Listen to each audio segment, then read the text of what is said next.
Bitcoin today made yet another very interesting move, because even though we saw a pretty crazy move yesterday, we failed to take out the local highs, and instead of a new higher low and lower high type of pattern, we actually are now just continuing with the downtrend, and part of it might be attributed to the fact that Coinbase went down today. For all of you guys that did not know, a few hours ago Coinbase went down for multiple hours without really any proper reason, and I believe that that's one of the primary causes of the price going down a bit earlier. I think that might be literally what this spike here is from. But then again, it could also be Bitcoin just following along with the S&P. Since the S&P had a pretty negative day yesterday and Bitcoin had a pretty bullish day, Bitcoin following suit with the day a red day is also not too crazy, especially with the inflation numbers coming out tomorrow. But one thing that has become quite apparent is how much of a deviation we are seeing right now in how the S&P and how the Bitcoin chart are performing. Then again, like I've elaborated upon, I think yesterday, I do believe fairly shortly from now, we will start to see the correlation get a little bit more, let's call it direct here, even though the S&P is practically back at all-time high levels, while Bitcoin is still mostly just looking like a downtrend, as can be seen from this chart. Now, one thing I will tell everybody about right now, though, I think this is one of the most important things to watch out for, is something a lot of people call stupid and a lot of people call amazing. What I'm talking about is history repeating itself. Cointelegraph posted this earlier. Bitcoin is mirroring 2016, with a downside wick below the current reaccumulation range, says Rect Capital. And what he's showcasing is the following. Bitcoin has repeated 2016 history perfectly, offering a downside wick below the bottom of its current reaccumulation range within a 3-week window after the halving. On the left here being 2016, on the right here being 2024. And I think he's doing two things. One is warning us of a pretty massive wick towards the downside, dubbing it the post-halving reaccumulation. But I think more importantly, he's actually explaining that over the next few months, things usually get pretty bloomy. And I think we've shown this many times over time. But basically what happens over a prolonged period of time with Bitcoin is that after a halving occurs, prices tend to just go up after a little bit of doubt. And I think this can be seen also in some of the bull run psychology sheets where people just think a trend continues. If the trend is downwards, people think it's never going to end. If the trend is upwards, people think it's never going to end. And they find it hard to see where prices can be at in a year or so from now, but they focus mostly on where it's going to be in a few days, a few hours.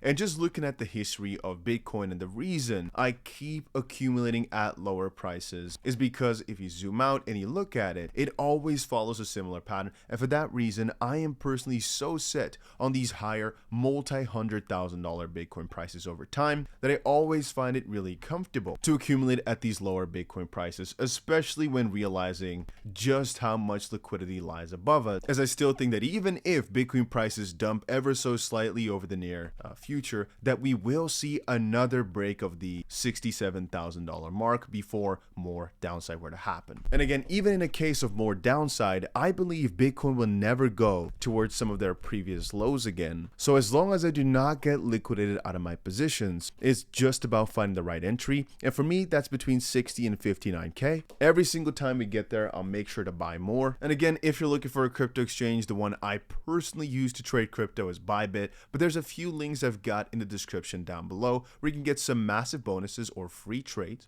On Bybit, upwards of $30,000 in deposit bonuses, and also a fee discount, which could be detrimental. But if Bybit doesn't work in your country, there's a couple other links down below. And to get back to it, tomorrow I don't really have a trading plan for the inflation rate numbers, but I do believe it might actually affect crypto prices. But the problem is both sides don't really, but kind of also do really make a lot of sense. Let's say inflation is up or stays the same, which would be high. There's a bullish claim to be made that that's bullish for Bitcoin, but there's a bearish claim to be made that since it's kind of annoying or negative for the S&P, it'll be reflected onto Bitcoin, and that vice versa. And that's mostly because of what I showed you guys earlier with the S&P correlation being a little bit iffy right now. The trade is a little bit less easy than it was a while back. And the most important thing I'm just watching for here is basically breaks below our trading range where we are always just buying. And the range can simply be seen right here. It's the $60,000 mark every single time it goes below. And now in hindsight, we could have put that line slightly higher.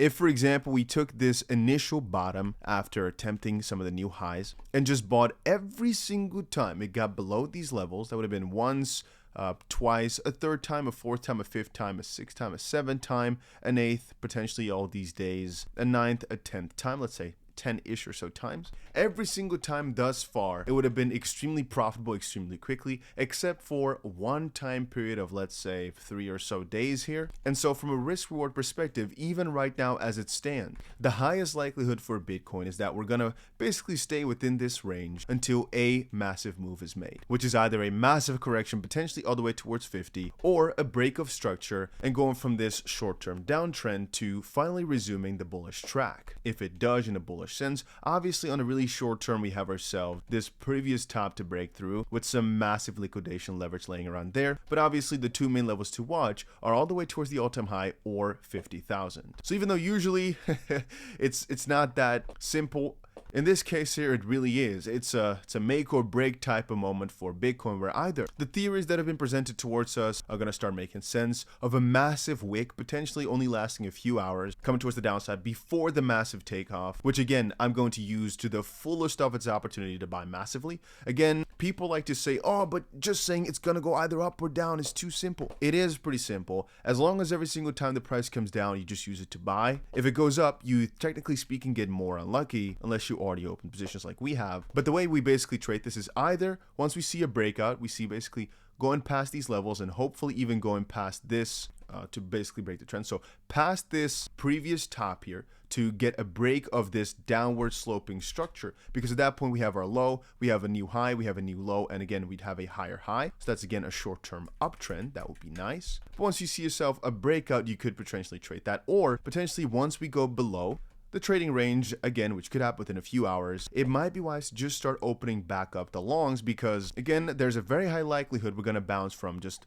one of these levels again. And if we don't, it's going to be a pretty big fall, but most likely we get picked back up at 50. And that's why we also have the bots in place to basically just layer a ways down below and prepare ourselves, because even though it might take another few weeks or so, I personally think there is way more upside potential than downside. So that's the strategy. And if you disagree, that's fine. But the 59 to 6K range is the reason, or I'd say the region that I just keep buying at, and it keeps working. But yeah, that's about it.